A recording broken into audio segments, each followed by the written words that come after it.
Maging milyonaryo dahil sa kakayahang makita ang hinaharap sa gitna ng maingay at masiglang mga kalsada ng Manila, isang masigasig na lalaki ang abala sa pag-i-interview ng mga tao sa lansangan. Hindi ka panipaniwala, sigaw niya habang itinutok ang mikropono sa mga nagdaraan. Ang tanong, ano ang gagawin mo kung bigla kang magkaroon ng 4 milyong piso? Sigurado akong babayaran ko ang lahat ng utang ko, sagot ng isang lalaki. Pero sa totoo lang, hindi sapat ang halagang iyon para makabili ng disenteng kondo dito, hindi ba? At iyon mismo ang hindi napansin ng unang biktima, isang lalaking medyo mataba, mukhang awkward, at tila hindi napapansin ng mga babae. Mukha siyang nag-iisip na bumili ng bagong kotse. Siguro gusto niyang magsimula ulit mula sa simula, bulong ng tagapag-interview. Sumunod ay isang magkasintahan. Ang babae, na halatang mas may kontrol, mabilis na nagsabi, ipapasa namin ang pera sa savings. Pagkatapos, inilabas ng tagapag-interview ang huling tanong, ang pinakamalaking tanong, kung ikaw ang pinakamayamang tao sa mundo, ano ang gagawin mo? Biglang bumaba ang enerhiya ng paligid. Mukhang naguluhan ang mga tao. Isang batang babae ang nag-alinlangan, siguro, magsisimula akong mag-enjoy sa buhay, maglibang ng mas madalas. Habang ang isa naman, mas maingat, ay nagsabi, sa tingin ko kailangan ko munang malaman kung paano maging mayaman bago ko isipin kung paano gastusin ang pera. Lumipat ang eksena sa isang makintab na TV studio. Isang sikat na babaeng host, si Maria, ang nagkomento sa mga manonood, napaka-interesante ng mga sagot, hindi ba? Tumalikod siya sa espesyal na bisita. At ngayon, gusto naming marinig ang pananaw ng tinaguriang unang Pilipinong naging pinakamayamang tao sa mundo. Isang tao na, ayon sa tsismis, ay may kakayahang makita ang hinaharap. Tumutok ang kamera sa isang batang lalaki. Mukha siyang medyo nahihiya. Sa totoo lang, hindi ko nakikita ang hinaharap, sagot niya, medyo nag-aalangan. Sinungaling, isip ng mga nanunood. Biglang, isang kakaibang liwanag ang sumilay sa mata ng lalaki. Sa dulo ng studio, isang misteryosong matandang babae ang nakatayo, hawak ang isang scepter na may nakapahingang agila. Biglang lumipad ang agila, nagbigay ng matingkad na gintong liwanag, at umikot sa hangin. Ngumiti ang bilyonaryong lalaki, tila na-distract sa eksena, mukhang inosente. Sige na, sagutin mo na, sabi ni Maria, hinayla siya pabalik sa realidad. Sa totoo lang, sabi ng lalaki, mas kalmado na, isa lang akong maswerteng investor, wala nang iba. Pero malinaw, hindi tayo nasa kasalukuyan, di ba? Iniisip mo bang magsisimula ang kwento sa marangyang buhay ng isang bilyonaryo?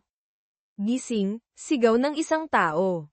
Nagising si Mateo Santos, bulong-bulong pa rin ang tungkol sa Sergeant Velasco. Malinaw na katatapos lang niya sa military training at ngayon ay wala na siyang pera. Bakit? Bakit ang imahe ng kakaibang agila na nakita niya sa training camp ay patuloy na bumabalik sa kanyang panaginip? Buiset, bulong ni Mateo. Akala ko ito'y senyales ng hinaharap, pero isa lang pala itong walang kwentang panaginip. Ito ang bida natin, Mateo Santos, 23 taong gulang, walang trabaho, walang pera, at lubos na nalilito. Tulad ng nakikita mo, siya ay nakatira sa isang maliit, madilim, halos basement na kwarto sa bahay ng kanyang ina.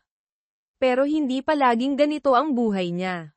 Noon, ang kanyang ama ay may matagumpay na negosyo, at ang kanyang ina ay isang mabait na babae. Siya ay nabuhay sa isang panaginip. Ngunit, bumagsak ang negosyo ng kanyang ama, at sa huli, iniwan siya nito.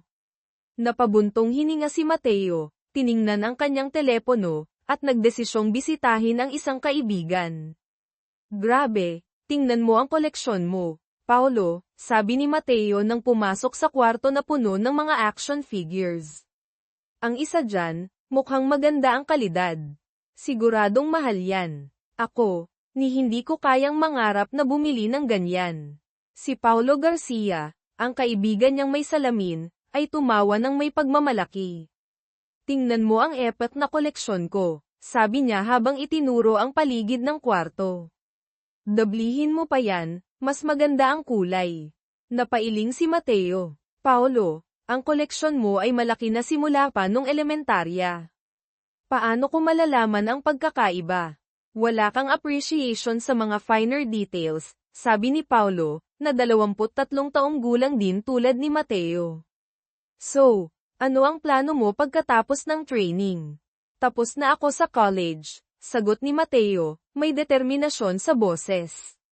Panahon na para maghanap ng trabaho, kumita ng pera para hindi mahirapan si mama. Itinaas ni Paolo ang kanyang San Miguel beer. Isa kang mabuting anak. Salamat, sagot ni Mateo, naalala ang nakaraan. Narinig ko noong Pasko, kumain ka ng dinner kasama si mama para hindi siya mag-isa, habang ako ay nasa training camp. Nagpatuloy ang usapan nila tungkol sa iba't ibang bagay, hanggang sa biglang naging seryoso si Paolo. Mateo, may mahalaga akong sasabihin. Lumapit siya. Natagpuan ko na ang password ng Bitcoin wallet ko. Napakunot ang noo ni Mateo, mukhang naguguluhan. Kinailangan ulitin ni Paolo. Naalala mo ang ruta, yung online game na nilaro natin araw at gabi. Noong araw, ibinenta ko ang lahat ng items ko sa game para bumili ng Bitcoin. Pero nawala ang password ko at nakalimutan ko na. Nanlaki ang mata ni Mateo. Alam niya kung gaano nakataas ang halaga ng Bitcoin ngayon. Eksakto, magkano? Habang nililinis ko ang shelf ng Wayfo, ko nabihira kong gawin na tagpuan ko ang papel na may password, paliwanag ni Paolo, at sinabi ang numero. 1,120 Bitcoin. Natulala si Mateo. Sinimulan niyang mag-compute sa isip. Ang mga numero ay mabilis na naglaro sa kanyang utak. Pagkatapos ng ilang segundo, nagtanong siya ng pautol, Paolo. Sinabi mo, may 1,120 Bitcoin ka. Sa presyo ngayon, ibig sabihin ba kumita ka ng halos 500 milyong piso? Half a billion piso, sigaw ni Mateo, hinawakan ang balikat ng kaibigan. Seryoso ka ba? Paano naging ganito kalaki ang pera mo? Napakamot si Paolo. Sa totoo lang, medyo overwhelmed ako. Sobrang dami ng pera. Hindi ko alam kung ano ang mararamdaman. Samantala, ang kaibigan niyang walang pera, si Mateo, ay mabilis na nagtanong, pwede bang pautangin mo ako ng 4 milyon piso? Hindi pwede, sagot ni Paolo, umiling. Nilipat ko na lahat sa exchange. Narinig ko tataas pa ang presyo ng Bitcoin. Hayop, sigaw ni Mateo, galit. Ang kuripot mo. Kung alam ko lang, mas seryoso sana akong naglaro noon. Ngunit bigla niyang naalala ang isang bagay. Hinawakan niya ang kamay ni Paolo. Sandali, noong binenta mo ang character na ruta, binenta mo rin ang character mo, di ba? May share ako dyan. Ibigay mo ang parte ko, kung hindi, magnanakaw ka. Binalewala ni Paolo ang sinabi niya. Sige, subukan mong alalahanin, ilang porsyento ang share mo. Habang sinusubukan ni Mateo na alalahanin ang lahat, bigla niyang nakita ito. Ang pamilyar na agila ay nakadapo sa tuktok ng gusali sa tapat, ang mga matatalim nitong mata ay tumitig ng diretso sa kanya. Bumilis ang tibok ng kanyang puso. Ito ang parehong nilalang na lumitaw sa kanyang panaginip. Ang agila ay pumagaspas ng mga pakpak, mabilis na lumipad papunta sa kanya, dumaan sa bukas na bintana, at umikot sa itaas ng ulo ni Mateo. Ang mga gintong apoy na iniwan nito sa hangin ay unti-unting nagtipon, bumuo ng kumikislap na mga salita. Bakit parang ang weird ng mukha mo? Tanong ni Paolo, napansin ang tila nawawala sa sarili niyang kaibigan. Paolo, tanong ni Mateo nang may kaba, alam mo ba ang tungkol sa isang kumpanya na tinatawag na Mountain Hill? Naguluhan si Paolo. Oo naman. Iyan ang pangalan ng trading platform kung saan ko iniimbak ang pera ko. Ang mga kumikislap na salita ay malinaw na lumitaw sa isipan ni Mateo, Mountain Hill malapit nang bumagsak. Nagsimulang mag-flashback si Mateo. Ang ganitong mga pangyayari ay nangyari rin noong nasa military training siya. Hindi ito ilusyon. Posibleng isa itong tunay na kakayahan. Tumingin siya ng diretso sa mga mata ni Paulo, ang boses niya'y puno ng determinasyon. Paulo, makinig ka. Kailangan mong ibenta ang lahat ng Bitcoin mo. Ngayon na. Nag-atubili si Paulo, hindi maintindihan kung bakit biglang naging ganoon ka-agresibo si Mateo. Ngunit iginigiit ni Mateo, ang boses niya'y puno ng urgency. Kahit isang segundo pang pag-aantala ay sobrang delikado. Ibenta mo na agad. Napako ang tingin ni Paulo kay Mateo. Sinusubukang intindihin ang mukha nitong seryoso. Sa huli, napabuntong hininga si Paulo at sumuko. Sige na. Ibebenta ko na. Dagdag pa niya, nakipag-ugnayan na rin ako sa ate ko para maayos ang account ko, kaya walang problema. Pero pagkatapos nito, kailangan mong ipaliwanag ng maayos ang lahat. Tumango si Mateo, ngunit ang isip niya ay naguguluhan pa rin sa tanong kung bakit paulit-ulit na nagpapakita ang agila.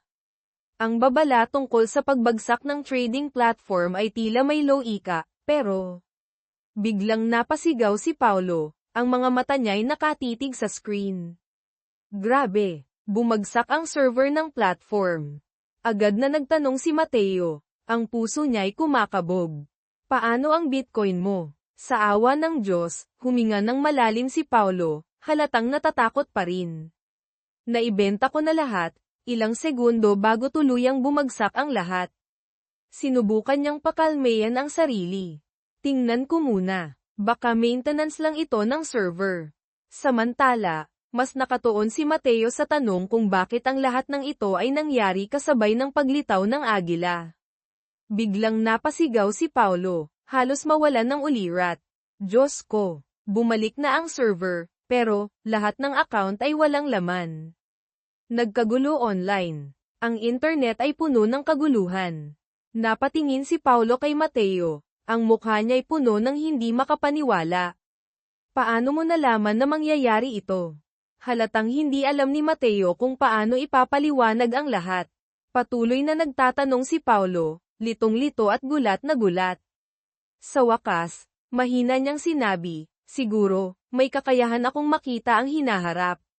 Wow! Sinabi niya talaga iyon ng direkta sa kaibigan niya. Mukhang hindi siya marunong magtago ng sikreto, pero sige na nga, patawarin natin siya.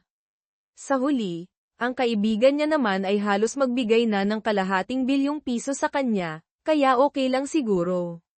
Flashback, 1 taon ang nakalipas sa Training Battalion 10, sa gitna ng isang mortar firing exercise. Santos, huwag kang lutang. Mag-focus ka, sigaw ng isang sergeant. Tila wala sa sarili, mahina niyang sagot, opo, sergeant. Ngunit biglang, ang pamilyar na agila ay muling nagpakita sa itaas. Napakaliwanag nito, napakahari, at tila hindi isang ordinaryong ibon. Minsan pa, lumipad ito ng mabilis sa ibabaw niya. Nang sabihin niya ito sa mga kasamahan niya, lahat sila'y tumingin sa kanya na parang baliw siya. At doon lumitaw ang mga salita, mortar 188 mm sumabog. Hindi niya alam kung ano ang ibig sabihin nito, iniisip kong bahagi lang ito ng training. Sa harap niya, isang 188 mm mortar ang inihahanda. Bago pa siya makapagsalita, pinaputok na ito. Ngunit tila hindi ito lumipad ng normal. Sa mismong sandaling iyon, natutunan ni Mateo ang isang bagay, kapag ang tao ay nasa bingit ng panganib, kumikilos sila bago pa man makapag-isip. Napasigaw siya ng walang pag-aalinlangan, dapa. Sumabog ang buong lugar. Balik sa kasalukuyan, sa totoo lang, milagro na buhay ka pa, sabi ni Paulo, na halatang natatakot pa rin sa kwento. Tumango si Mateo, malungkot. May ilang hindi nakaligtas sa aksidente. Pero dahil sa babala, nakaligtas ako ng walang gallows. Napabuntong hininga siya. Sinubukan kong ikwento ito sa iba, pero ang tingin nila, gawa lang ito ng trauma ko o epekto ng pagkabigla. Sinabi ni Paulo, ang ating resident otaku, kung nangyari ito ng 2 beses ng eksakto, baka pwede na itong ituring na superpower. Sumagot si Mateo, pwede nga. Pero paano natin mapapatunayan ang ganitong bagay? Sa kanyang walang hanggang talino, sinabi ni Otako, ang paniniwala ay nasa isip lang. Kahit ngayon, kung biglang lumitaw ang isang magandang babae sa harap ko, maniniwala pa rin ako. Umikot ang mata ni Mateo. Mas mabuti pang mag-focus tayo sa mas praktikal na bagay. Tulad ng 450 milyong piso na dapat ay para sa akin. Naalala niya na sa 1120 Bitcoin ng kaibigan niya, halos 1,000 Bitcoin ang galing sa benta ng karakter niya sa laro. Mas mabuti pang ibigay mo na ang parte ko, kung hindi, susunugin ko ang buong koleksyon ng action figures mo. Agad na umiling si Otako. Walang problema. Pero ang pinakamalaking problema dito ay ang buwis. Nagtataka si Mateo. Hayop ka, nagpaplano ka bang magtayo ng tax haven? Balak mong itago ang pera sa Middle East para umiwas sa buwis dito sa Pilipinas. Halatang kinabahan si Otako dahil nahulaan ni Mateo ang plano niya. Napangiti si Mateo. Aba, nag-major ako sa economics, hindi para magpahinga lang. Ipinaliwanag ni Otako na tumulong ang ate niya sa pag-aaral ng mga batas. Sa Pilipinas, napakataas ng buwis sa cryptocurrency. Kaya naman nagtatayo siya ng kumpanya sa isang lugar na tinatawag na Delaware. Perfect na lugar, sabi ni Otako, ang mga mata niya'y kumikislap. Ang pangalan ng kumpanya ko ay OTA, natawa siya. Alam mo ba ibig sabihin? Otako Treasures Agency. Ang galing, di ba? At ng araw na iyon, natanggap ni Mateo ang unang bahagi ng kanyang pera, 1,000,000 piso. Ang natitirang 449 na milyon ay nakareserba pa rin. Habang nakaupo siya, napangiti ng bahagya. Kung ito man ay isang panaginip, huwag niyo na akong gisingin, naisip niya. Ang tanong, ano ang gagawin niya sa perang ito? Sa isang mataong mall sa Maynila, napansin ni Mateo ang isang grupo ng tao na nagkukumpulan sa paligid ng isang kaguluhan. Habang papalapit siya, narinig niya ang isang babae na sumisigaw, "Irereklamo kita sa boss mo. Lumuhad ka ngayon din." Isang babae na nakasuot ng mamahaling coat ang galit na nanggagalaiti. Alam mo ba kung gaano kamahal ang sapatos na ito? Paano mo nagawang madumihan ito? Sigaw niya habang tinuturo ang isang babaeng janitress na nakatayo sa harapan ng isang security guard. Ang guard naman ay walang magawa kundi paulit-ulit na humingi ng paumanhin. Pagkatapos, hinarap ng babae ang janitress na nasa likod ng guard at muling sumigaw, "At ikaw? Lumuhad ka rin at humingi ng tawad sa akin ngayon din."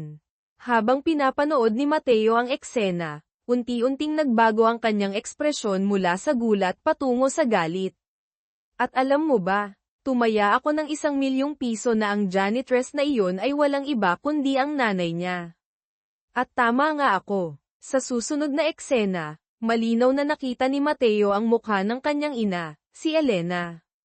Ang mayamang babae ay patuloy pa rin sa kanyang galit, tinuturo ang sapatos niya. "Papaluhurin kita at ipapalinis ko ang sapatos ko gamit ang dila mo."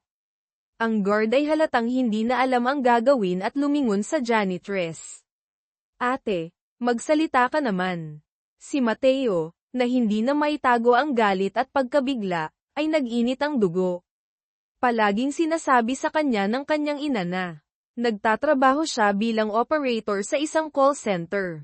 Ang eksenang ito ay labis na nagpagalit sa kanya. Nang makita niyang tila luluhod na ang kanyang ina, mabilis siyang sumugod at tumayo sa pagitan nito at ng mayamang babae. "Tigil na," sigaw niya. Isang eksena ng kabayanihan. Ang eksenang ito ay parang eksena sa pelikula.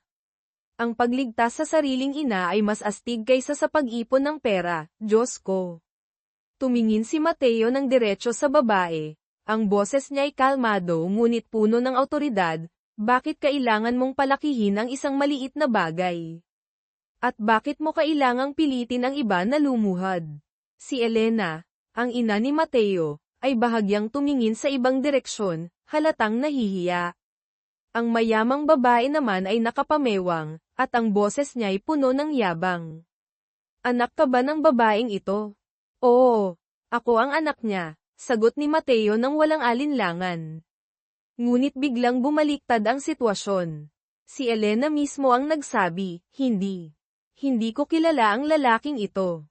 Hindi siya anak ko. Wow! Karaniwan, ang anak ang kumakaila sa magulang, pero sa pagkakataong ito, ang ating bida ang binaliktad ng sariling ina. Tumingin si Mateo sa kanyang ina, ang boses niya'y banayad ngunit puno ng determinasyon. Nanay, iniisip mo ba kahit saglit na ikakahiya kita? Ang mga tao sa paligid ay nagsimulang magbulungan, litong-lito. Totoo bang ina niya ang janitress? Muling hinarap ni Mateo ang mayamang babae. Ipaliwanag mo ng maayos ang nangyari. Tinuro ng babae ang sapatos niya. Ang janitress na ito, nadumihan ang sapatos ko gamit ang kanyang mop. Habang patuloy ang kaguluhan, ang mga tao sa paligid ay nagsimula ng maglabas ng kanilang mga cellphone at kinukuhanan ng video ang eksena.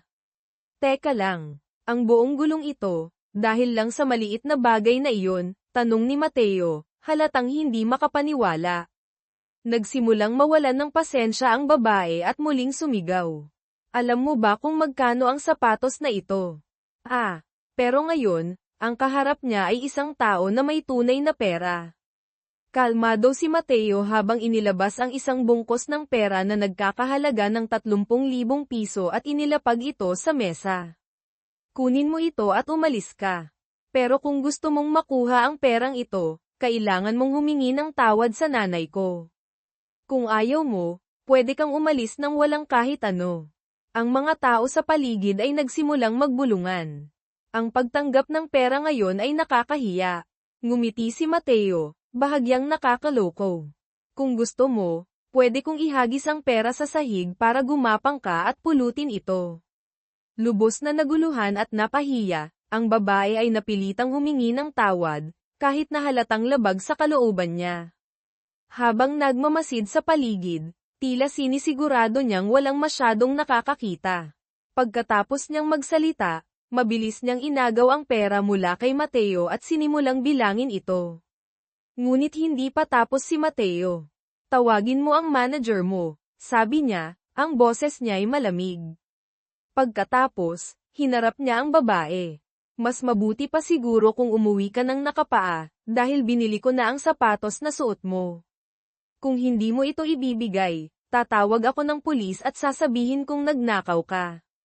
Napako ang babae, ang mukha niya'y halatang naghalo ang pagkagulat at galit. Hindi na siya pinansin ni Mateo at ay nalalayan ang kanyang ina palabas. Ang babae naman ay patuloy pa ring nagdadaldal sa likuran nila. Hoy, huwag kang madamo. Hindi mo naman isusuot ang sapatos na ito, hindi ba? Ngumiti si Mateo at bahagyang tumango. Oo naman. Hindi ko ito isusuot. Dadalhin ko ito sa bahay at itatapon sa basurahan. Nagsimula nang magwala ang babae, at nagkaroon ng kaunting kaguluhan. Sa labas ng mall, anak, dapat bumalik ka at ayusin ang gulo, sabi ni Elena, halatang nag-aalala. Sinubukan niyang kumbinsihin si Mateo, ngunit niyakap lang siya ng anak. Ayos na ang lahat, nanay, sabi ni Mateo, ang boses niya'y puno ng pagmamahal. Mas nag-aalala ako kung bakit parang ang payat-payat niyo na.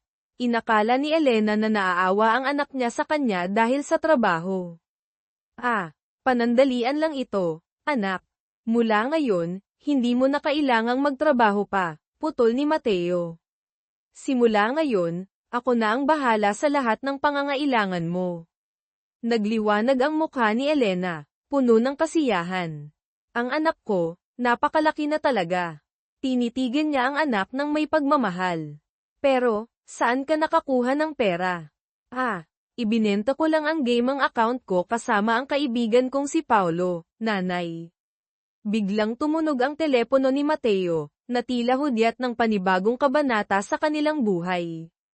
Isang tagpo ng hinaharap, OPEC MAGBABAWAS ng gastos sa produksyon na pansin ni Kiara ang tila kawalang laman sa tingin ni Mateo at nagtanong, ayos ka lang ba? Nagulat si Mateo at tila natauhan. Medyo nawawala lang sa isip ko saglit. Pagkatapos, sinabi ni Kiara, palaging bantayan mo si Paulo, Ha? Alam mo naman kung gaano siya kawalang silbi minsan. Napangiti si Mateo at tumawa ng bahagya. Pagkatapos ay nagtanong siya, tungkol saan ba ang pulong na ito, ate? Ipinaliwanag ni Kiara, pinag-uusapan nila ang pagbawas ng gastos sa produksyon. Si Paulo, tulad ng karamihan sa atin, ay walang ideya kung ano ang ibig sabihin nito. Napilitang magpaliwanag pa si Kiara. Sa mundo ng pananalapi, ang mga tao ay umaasa sa stock market at iba pang mga asset. Pero para sa mga kumpanyang pisikal tulad ng OPEC, ang lahat ng pera nila ay nakasalalay sa langis at ginto. Ang Estados Unidos, bagamat isa sa pinakamalaking tagagawa ng langis, ay gumagamit ng napakalaking dami ng langis para sa mga digmaan at sa huli ay nangangailangan ng mas marami kaysa sa kanilang nagagawa. Pero dahil sa shale gas, nagbago ang lahat. Ngayon, pati ang Amerika ay nag-e-export na rin ng langis. Ang tanong ngayon, patuloy ni Kiara, ay kung paano maaapektuhan nito ang merkado. Kung bababa ang presyo ng langis sa Pilipinas sa ilalim ng $50 kada barrels, maraming kumpanya ang magsasara. Kaya naman may ganitong pulong para maghanap ng paraan upang bawasan ang gastos at manatiling buhay. Sa kasalukuyan, ang presyo ng isang barrels ng langis ay nasa $60 na, at hirap na sila. Tinanong ni Mateo kung ano ang mangyayari kung magtagumpay ang kasunduan. Ipinaliwanag ni Kiara, kung mangyari iyon, tataas ng husto ang presyo ng langis, at lahat ng nasa industriya ay magdiriwang. Napailing siya, maliban na lang sa mga ordinaryong tao. Ang mga tunay na masaya lang ay ang mga bilyonaryong gaaman na iyon. Sinulyapan niya si Mateo. Bakit bigla kang interesado sa usaping ito? Umiling si Mateo at ngumiti ng bahagya. Wala naman, ate. Na-curious lang ako. Sumasang-ayon ako, sabi ni Kiara, pero ang mga forecast ay mukhang hindi pabor. Sa loob ng kotse ni Paulo habang naipit sa traffic sa loob ng kotse ni Paulo na puno ng sticker ng mga waifu, nag-isip si Mateo kung bakit lumitaw ang mensaheng iyon. Kung alam niyang tataas ang presyo ng langis, maaari siyang bumili ng maraming barrels ngayon at ibenta ito sa mas mataas na presyo sa hinaharap. Tila baliw ang ideya, pero naipakita na niya ang kakayahang hulaan ang mga pangyayari tulad ng pagsabog ng mortar at pagbagsak ng mountain hill. Ang tanong ngayon ay magkano ang dapat niyang i-invest. Naiwan niya ang 4 na milyong piso para sa kanyang ina, si Elena, at may natitirang 11 na milyong piso sa kanyang account, matapos ang deposito sa bagong apartment at iba pang gastusin. May malaking halaga pa sa account ni Paulo sa ibang bansa, pero ilagay ang lahat ng iyon sa isang bagay na hindi tiyak ay tila isang malaking sugal. Biglang nagtanong si Paulo, nagpakita na naman ba?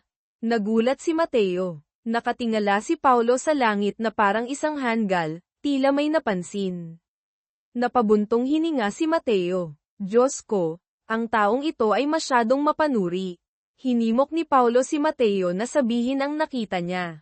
Doon naisip ni Mateo ang isang ideya. Ang plano ilang sandali pa, ipinaliwanag na ni Mateo ang lahat. Ngayon, alam na ni Paulo na gustong bumili ni Mateo ng langis upang ibenta ito sa mas mataas na presyo sa hinaharap. Sinimulan nilang suriin ang mga presyo at nalaman nilang nasa $60 kada barrels ang kasalukuyang halaga. Sa simula, pinag-usapan nila ang pag-invest ng maliit na halaga mula sa pera ni Mateo. Sinabi ni Mateo na nais niyang gumastos ng humigit kumulang 12,000 piso, katumbas ng 300,000 won, pero tinawanan siya ni Paulo at sinabing masyado siyang maingat. Plano raw ni Paulo na mag-invest ng 400,000 piso, 10 milyong won. Ikaw ba'y nasisiraan ng ulo?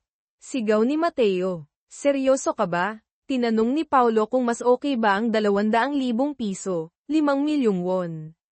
Sinubukan ni Mateo na babalaan siya na walang kasiguraduhan ang lahat, at ang kakayahan niyang hulaan ay hindi pa lubos na napatunayan. Pero matigas ang ulo ni Paulo. Hindi ako tataya ng mas mababa sa 120,000 piso, 3 milyong won. Napailing na lang si Mateo at sumuko. Sa totoo lang, bumagsak na ang presyo ng langis sa nakaraan. Kahit hindi magtagumpay ang kasunduan, maaaring may benta pa rin nila ito ng may kaunting lugi. Pero ang ideya ng pag-invest ng malaking halaga batay lamang sa isang hindi tiyak na kakayahan ay nakakatakot pa rin. Pero hey, ang swerte ay nakangiti sa mga matatapang. Sinimulan na ni Mateo ang pag-click.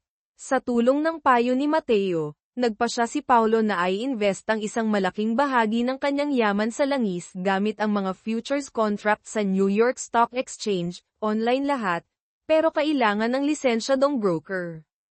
Ngayon, ang kailangan na lang nilang gawin ay maghintay ng resulta ng pulong ng OPEC.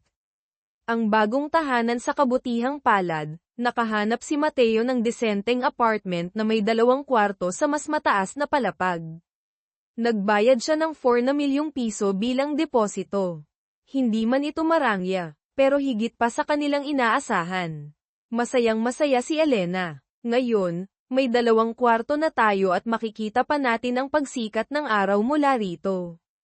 Halatang emosyonal si Elena. Para kay Mateo, sapat nang makita ang ngiti ng kanyang ina upang gawing sulit ang lahat ng kanyang pagsisikap. Habang nag-aayos ng gamit, biglang tumahimik si Elena.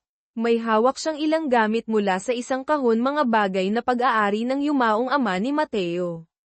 Nang lumiit ang kanilang bahay sa paglipas ng mga taon, nawalan sila ng espasyo para sa mga alaala. Ngayon, tila bumalik ang lahat ng alaala ng nakaraan. Tumingin si Mateo sa kanyang ina. Madalas mo pa rin bang iniisip si Papa, Ma? Oo naman, anak. Sagot ni Elena, ang boses niya ay nanginginig.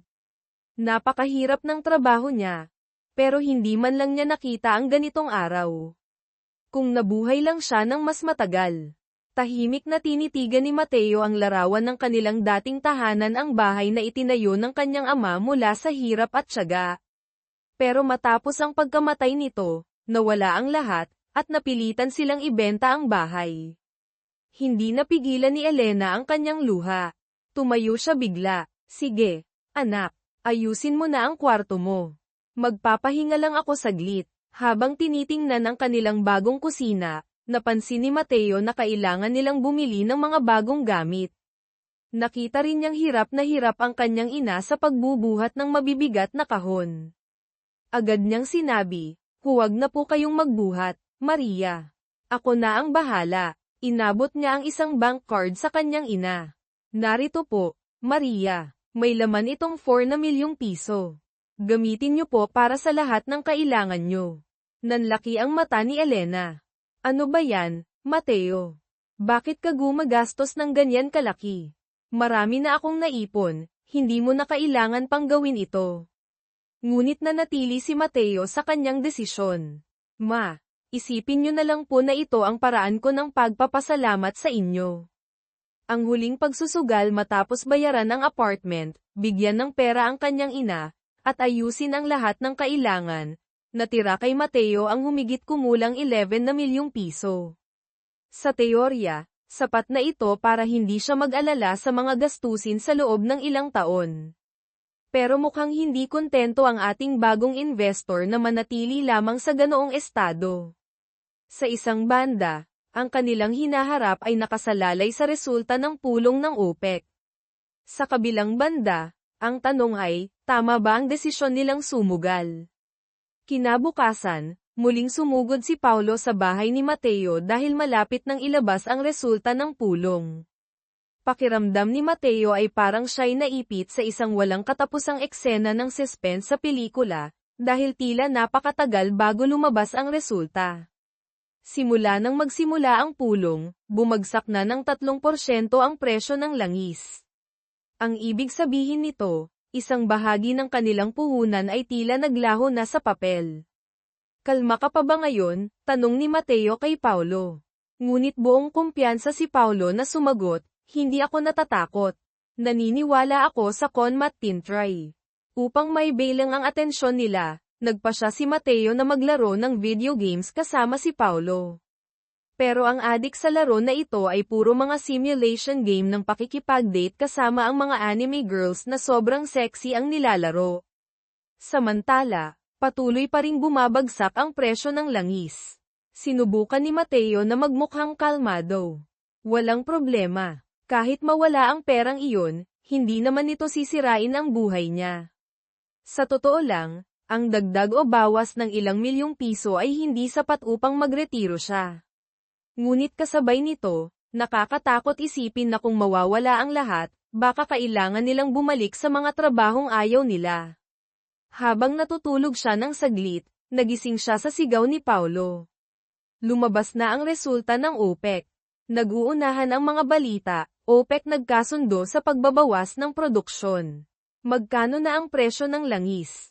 Tanong agad ni Paulo. Nang suriin nila, umabot na sa $73 kada barrels ang presyo.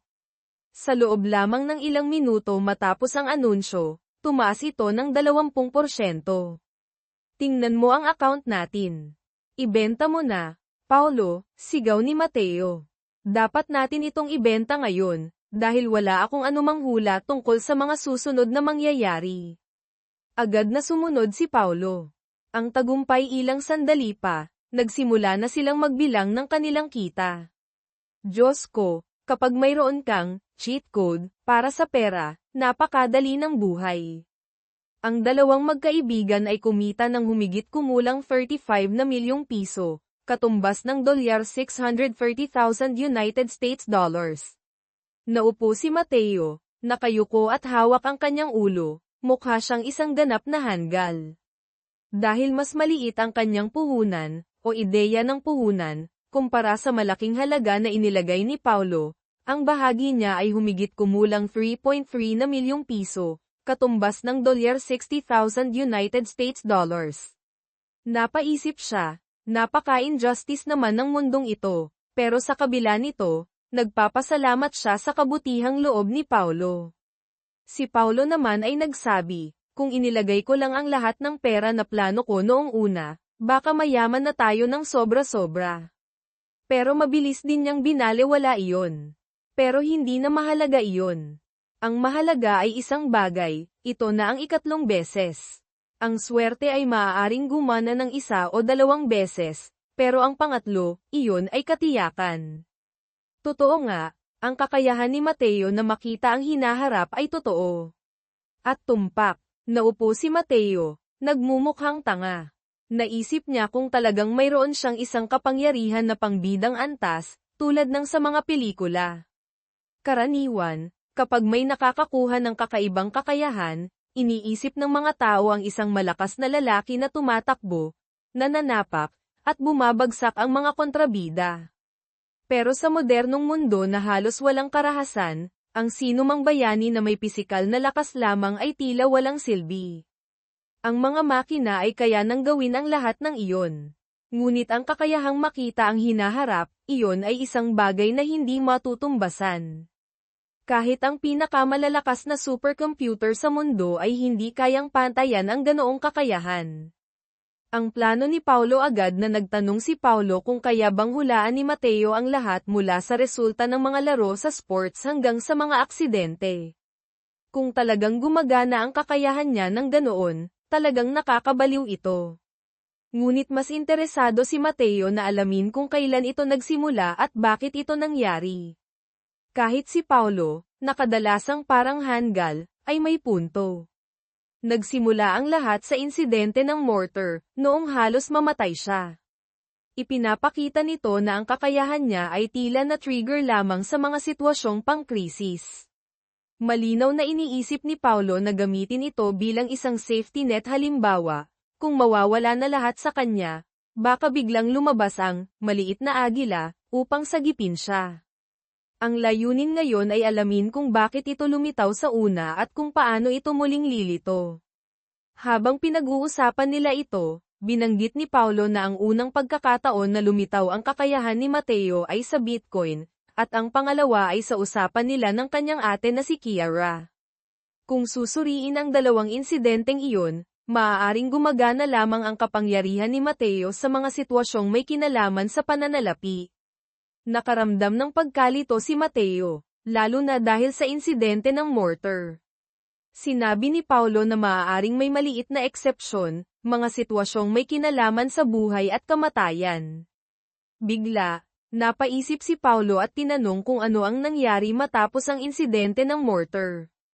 Ipinaliwanag ni Mateo na naging malaking iskandalo ito dahil ang aksidente ay dulot ng korupsyon at mababang kalidad ng mga materyales. Ang mga kumpanyang nagsupply ng mga materyales ay bumagsak ng husto ang halaga ng kanilang mga stocks sa merkado.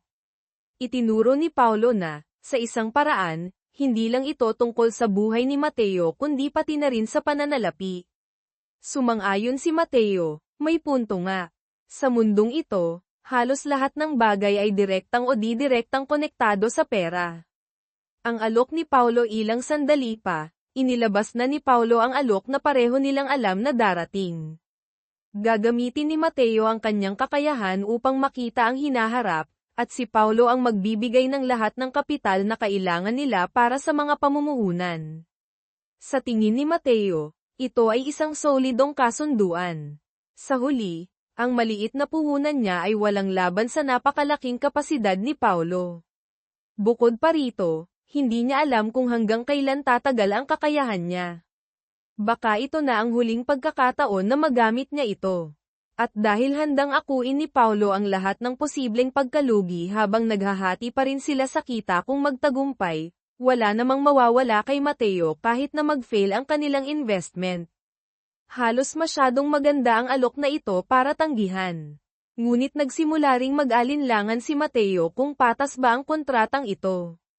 Bagaman mukhang okay, may malaking problema, kahit totoo ang kakayahan niya. Walang kasiguraduhan na ang lahat ng nakikita niya ay 100% tama. Habang binabanggit ni Mateo ang kanyang mga pag-aalinlangan, hindi na nakikinig si Paulo. Punong-puno ng kasabikan dahil sa kasakiman, sinabi lamang niya sa kaibigan na tumigil na sa pagdududa. Ang mahalaga lang sa kanya ay kung totoo ang kapangyarihan ni Mateo, mayroon silang perpektong pagkakataon upang maging sobrang yaman. Mayroon siyang napakalaking kapital na pwedeng i-invest. Magkasama, maaari silang kumita ng mga halagang hindi ka panipaniwala. Ang kailangan lang gawin ni Mateo ay makipagkamay sa kanya, at magkasama nilang sisimulan ang kanilang paglalakbay sa mundo ng pamumuhunan. Ang pagtakas ni Mateo ngunit biglang tinanong ni Mateo, paano kung hindi ko hawakan ang pangit mong kamay? Sa imahinasyon ni Paulo, ang kanyang kamay ay tila nagliwanag. Sinabi niya ng may pagkadramatiko, kung ganoon, hindi na tayo magkikita pa. Halika na, kaibigan ko, sumama ka sa akin sa mundo ng mga mayayaman. Habang literal na nanginginig si Mateo, biglang tumunog ang kanyang telepono. May tumatawag na nagngangalang Minjun, iniimbitahan siyang uminom sa Hongdae. Ipagpalagay nating isang lugar na katulad ng Makati o BGC sa Pilipinas. Kung nandyan si Juan, darating ako, sagot ni Mateo, sabay paalam kay Paulo. May plano na ako, babalik ako mamaya. At ganoon lang, iniwan ni Mateo ang kaawa-awang Paulo sa kwarto sa loob ng wala pang 15 segundo. Pagdating sa bar, agad na tinawag si Mateo ng ilang lalaki. Sarge Kang. Mananatili tayo sa ranggo at apelyido para mapanatili ang daloy ng kwento. Binati ni Mateo ang kanyang mga kaibigan, sabay sabing siya'y isang reservist na lang ngayon. Agad namang ipinakilala ng isa sa kanyang mga kaibigan ang tunay na dahilan kung bakit siya dumating ng mabilis. Ang taong maaaring magpabagsak sa investor na nakakakita ng hinaharap ay naroon mismo sa harapan niya. Ang pangalan niya ay Shin Yuri. Sa kaliwa niya ay si Huang Juhu, isa pang panganib na naglalakad. Ligtas ba si Mateo? Hindi na. Kinuha niya agad ang isang baso ng alak. Mukhang may hinahanap si Mateo na isang taong nagngangalang Juan, pero sinabi ng kanyang kaibigan na mahuhuli ito. Tinanong siya ng isa pang lalaki kung balak ba niyang bumalik sa kolehiyo sa susunod na taon. Sinabi ni Mateo na pinag-iisipan pa niya. Ngayong bayad na ang bahay nila at wala na siyang problema sa pera, mukhang ang pinakamagandang hakbang ay ang mabilis na pagtatapos ng pag-aaral. Tumayo si Shin Yuri, itinaas ang kanyang baso. Isang karangalan na makasama kayo, Senior. Uminom siya ng isang eleganteng lagok. Talagang isa siyang artista sa pagpapakitang gilas.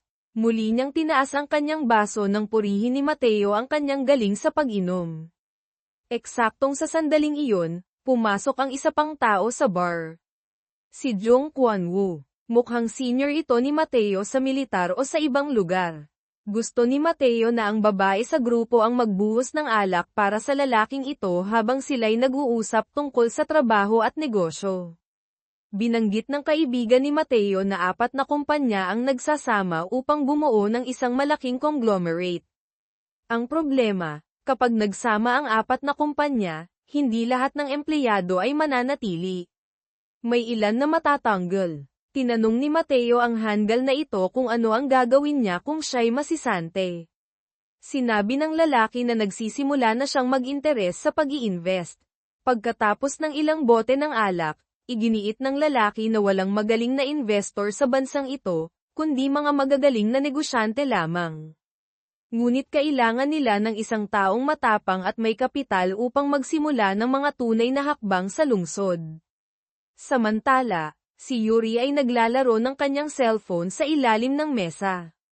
Nagre-record ba siya? Sinabi ko na sa inyo, ang babaeng ito ay mapanganib. Ang inosenteng lalaki sa tabi niya ay sa wakas nagtanong, ano bang ginagawa mo?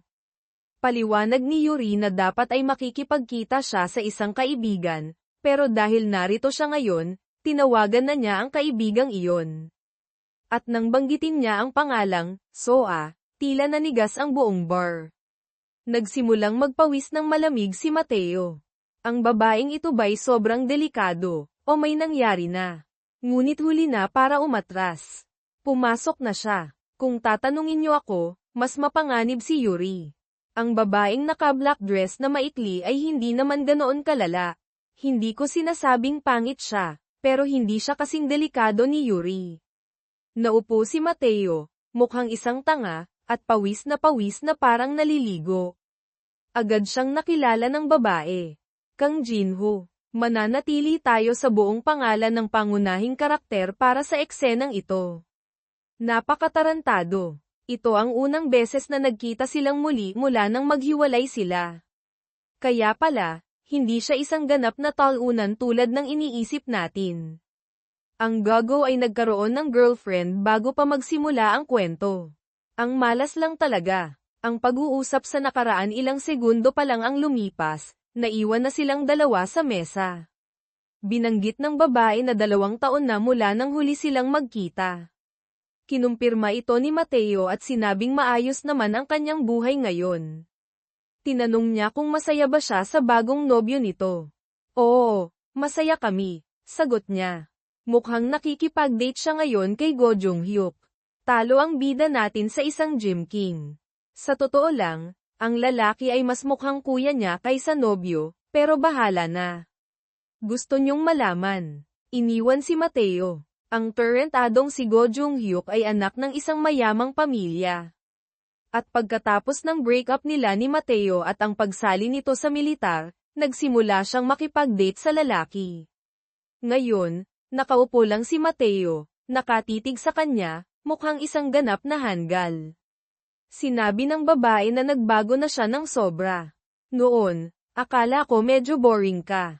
Diyos ko, mas malala pa pala siya dati. Ang bida natin ay nakipagrelasyon sa kanya noong mas masahol pa siya. Humingi siya ng tawad sa paghiwalay kay Mateo noong nasa mahirap itong sitwasyon. Sinagot siya ni Mateo ng simple. Ayos lang. Tapos na iyon. At ngayon, biglang naging malambot ang babae. Kinagat ang kanyang mapupulang labi, at tiningnan si Mateo gamit ang ganoong klaseng tingin. Simula pa lang, gusto talaga kita. Hindi natuwa si Mateo. Hindi pa man siya nagiging emosyonal, gusto na niyang alamin ang ibig sabihin nito. Parang ang weird pakinggan, sagot niya, pero gusto talaga kita noon. Sinabi niya na ito'y dahil sa kumpiyansa ni Mateo, at iyon ang palaging hinangaan niya dito. Kung ganoon, bakit mo ako iniwan? Tanong ni Mateo. Umiling lang siya. Malinaw na sinunggaban ko lang ang oportunidad nang dumating ito. Oportunidad makipag-date sa isang mayaman.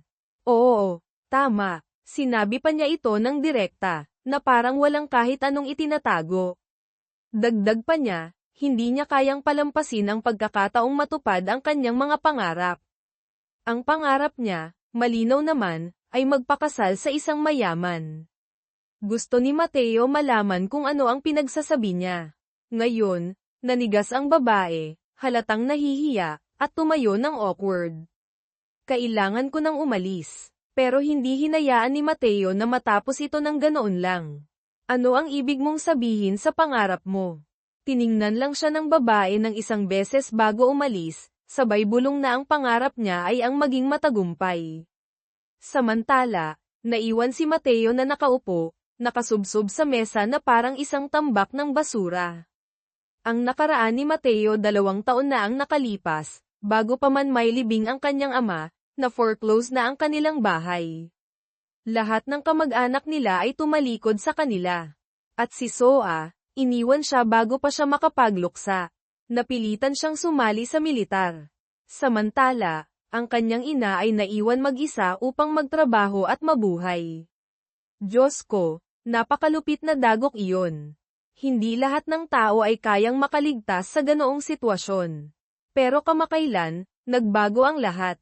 Ang kanyang mga pamumuhunan ay nagbigay ng malaking kita, at ang unang malaking tagumpay niya ay ang kalakalan sa langis. Ngayon, nakaupo siya roon, puno ng pagmamalaki, iniisip kung ano nga ba ang ibig sabihin ng tagumpay.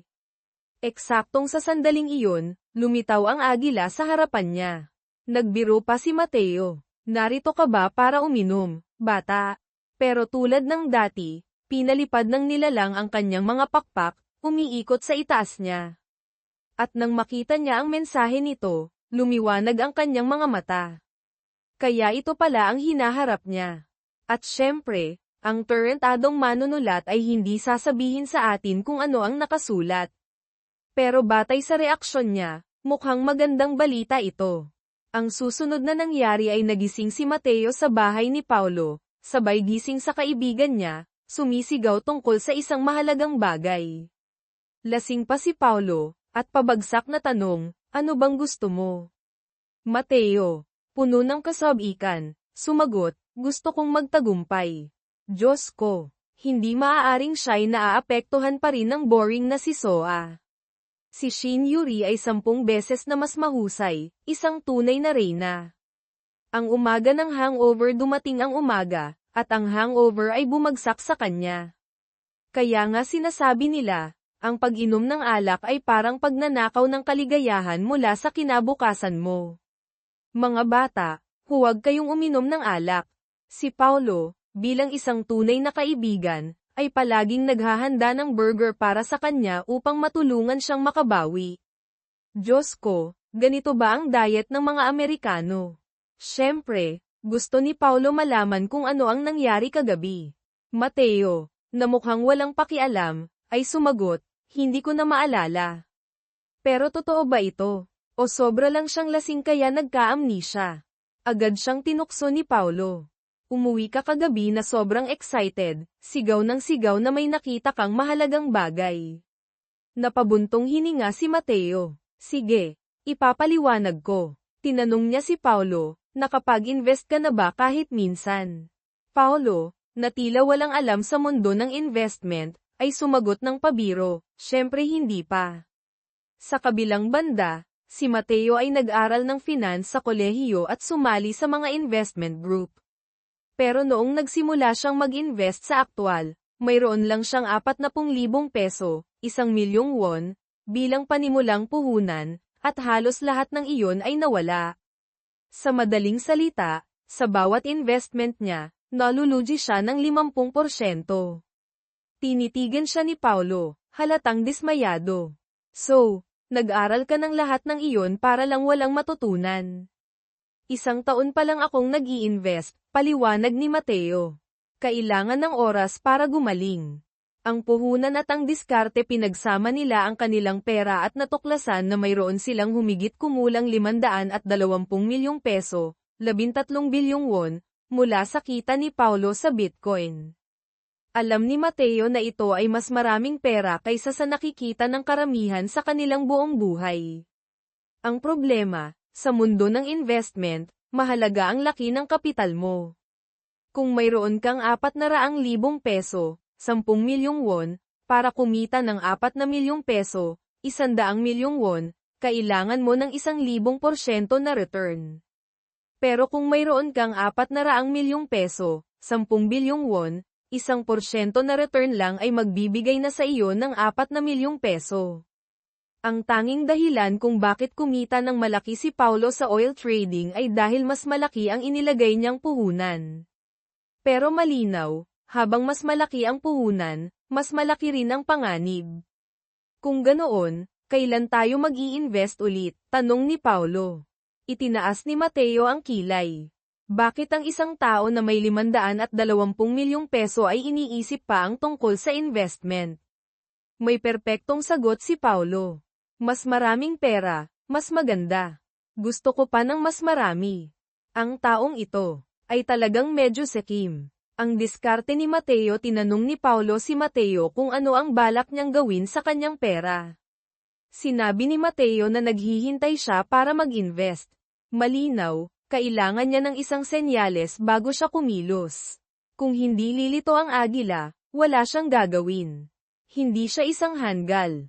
At base sa sinabi ni Paulo, kailangan niyang magbasa pa ng mga bagay na may kaugnayan sa finance upang mapataas ang pagkakataong ma-activate ang kanyang kakayahan. Lumipas ang ilang araw. Sa mga nakaraang araw, binasa ni Mateo ang napakaraming artikulo tungkol sa ekonomiya. Kahit ano na may kaugnayan sa investment, cash flow, stock trends, sinubaybayan niya ang lahat, naghihintay na ma-activate ang kanyang kapangyarihan. Pero malinaw, ang mga pampublikong impormasyon ay halos walang silbi. Kapag sinabi ng mga tao na tataas ang presyo ng isang bagay, tumaas na ito. At kapag sinabi nilang bababa ito, bumaba na ito. Sa madaling salita, walang benepisyo ang makukuha mo rito. Ang problema ni Mateo ngayon, may bagong problema si Mateo, matapos ang ilang araw, wala pa ring na-activate. Nalilito pa rin ako. Totoo bang walang nangyari noong gabing iyon sa bar? May nakita ba siya pero nakalimutan? Ano bang nangyari? Ito ang tanong ng narrator, reader. Nagsuggest si Paulo na marahil panahon na para gumawa sila ng kontrata upang hatiin ang lahat sa 50-50ths. Nagkasundo sila at pumirma ng kontrata. Sana binasa ni Mateo ng maayos ang lahat ng maliliit na detalye. Ang tawag ni Yuri, handa sanang lumabas si Mateo para bumili ng kape, pero sinabi ni Paulo na wala na silang kape sa bahay. Sabay, tumunog ang telepono ni Mateo. Sa kabilang linya, may narinig siyang boses ng isang babae. Ito ba si Jinho? Mananatili tayo sa orihinal na pangalan para sa eksenang ito. Oo, sagot niya. Diyos ko, siya ito, si Shin Yuri, ang reyna. Agad na naalala ni Mateo ang babae, ang bombshell na may orange na buhok sa bar. Anong meron, mahal? Tanong niya, may tono ng panunuyo. Sinabi ni Yuri na gusto niyang imbitahan si Mateo sa isang Starbucks para magkape. Ang lugar ay mukhang medyo underground o deep web, parang isang lugar na hindi pangkaraniwan. Ang pag-uusap sa Starbucks pagdating ni Mateo, tumayo si Yuri, mukhang excited, at pinaupo siya sa tapat niya. Okay, binigyan ko ng dagdag na detalye ang eksena ng upuan sa aktwal, pinaupo siya sa tapat. Nagpasalamat si Yuri sa pagpunta niya kahit biglaan ang tawag. Sinabi ni Mateo na walang problema dahil malapit lang siya sa bahay ng isang kaibigan. Napansin ni Yuri na tinititigan siya ni Mateo. Bakit mo ako tinitingnan ng ganyan? Tanong ni Yuri. Ngumiti si Mateo. Para kang isang K-pop idol na mahilig mag-cover ng dance. Inayos ni Yuri ang kanyang buhok, medyo nag-aalangan. Ibig mong sabihin, maganda ako. Nagpatuloy ang kanilang usapan, at nalaman ni Mateo na si Yuri ay taga Cheongdam-dong, isang lugar ng mayayaman sa Seoul. Mananatili tayo sa orihinal na pangalan para sa konteksto. Ibig sabihin, sobrang yaman siya. Sa pagiging prangka ni Mateo, tinanong niya, bakit mo ako tinawagan? Sinabi ni Yuri na gusto niyang humingi ng tawad dahil tinawag niya si Soa noong gabing iyon. Hindi niya alam na si Soa ay ex-girlfriend ni Mateo. Humingi rin ng tawad si Mateo, sinasabing alam niyang hindi sinasadya ni Yuri. Ang hiling ni Yuri pagkatapos, tinanong ni Yuri kung balak ni Mateo bumalik sa kolehiyo sa susunod na semester, ngayong tapos na ang kanyang serbisyo militar. Sinabi ni Mateo na oo. Binanggit ni Yuri na marahil ay magiging magkaklase sila. Mukhang interesante ito. Bigla, sinabi ni Yuri na may gusto siyang ipakiusap kay Mateo. Umupo ng maayos si Mateo, nagtatanong kung bakit bigla siyang nagiging mahiyain. Magpapahayag ba siya ng nararamdaman? Diyos ko, hindi alam ni Mateo kung ano ang sasabihin. Tatanggihan ba niya o tatanggapin? Ang problema, sobrang ganda ni Yuri para tanggihan.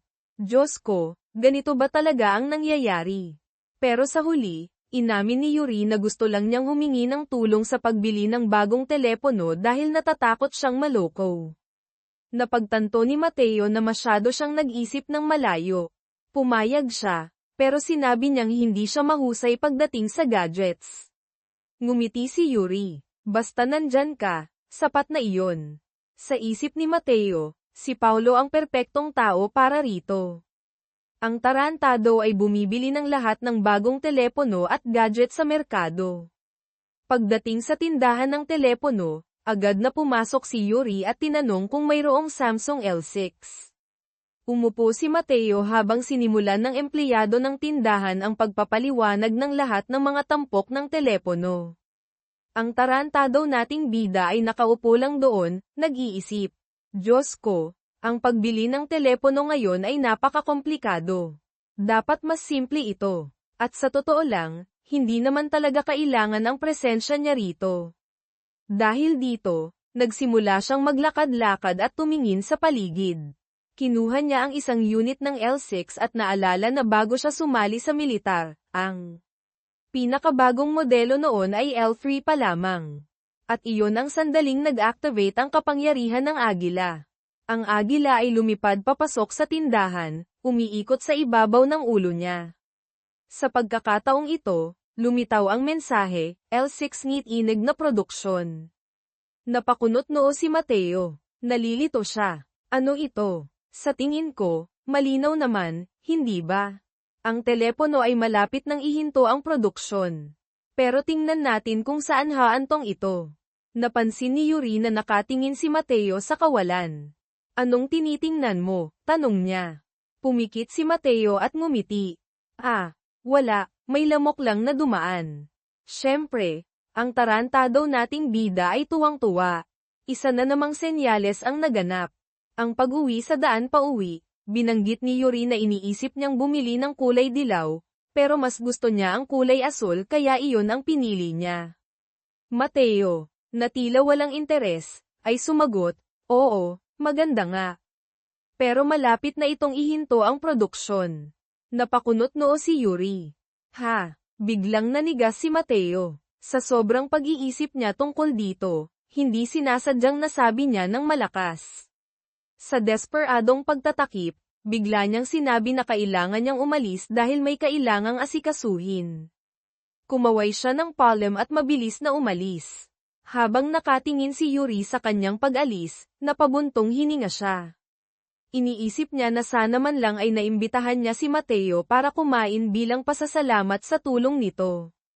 Sa bahay ni Paulo samantala, sa bahay ni Paulo, biglang pumasok si Mateo na sumisigaw. Paulo, sabi nila ang Samsung L6, kinuha ni Paulo ang kanyang telepono. Tinuro ito ni Mateo. Ang bagay na yan, malapit nang ihinto ang produksyon. Lubos na nalito si Paulo. Bakit? Siyempre, hindi alam ni Mateo ang sagot. Ang Samsung ay may napakaraming modelo ng telepono, at isa ito sa kanilang pinakamabenta